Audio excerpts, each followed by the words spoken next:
For more on the crisis in Syria, including a look at China's viewpoint, I'm joined from Beijing by Guofu. He is the Director of Middle East Studies at the China Institute of International Studies. Mr. Li, thank you so much for joining us on the program.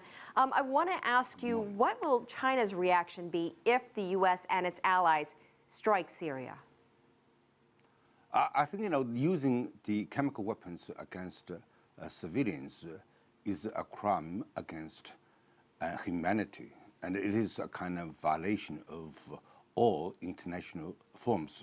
So China is very much concerned about the news that the chemical weapons had been used in Syria in the civil conflicts. Since the UN investigator team is on the site, they have already collected some samples, evidence, had interviewed with some of the victims.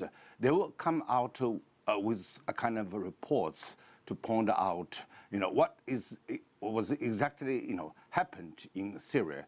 So we believe that international community and the Western countries should be cautious, should be a little bit patient, not in a hurry jump into any conclusion. I think before the final results or finding out from the UN team, any actions done by either the West or international community would be premature. So it is a very serious issue. We have to wait to see what exactly happened. We have to wait to see what the UN inspection teams had to say.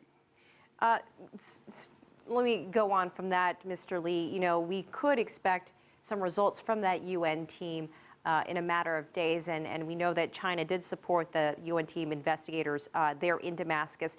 If those inspectors do find out that chemical weapons were used, what do you think should happen next? What do you think China thinks should happen next?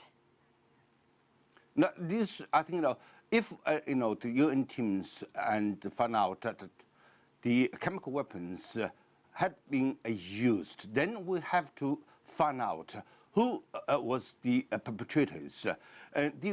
Because this issue is very serious, as I said, it is a crime against humanity.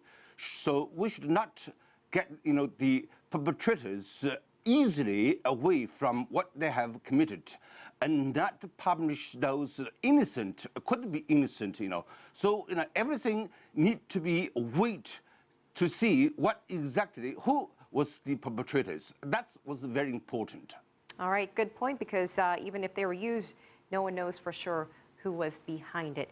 All right, Mr. Guofu from the China Institute of International Studies, we appreciate your time. Thank you so much for joining us from Beijing.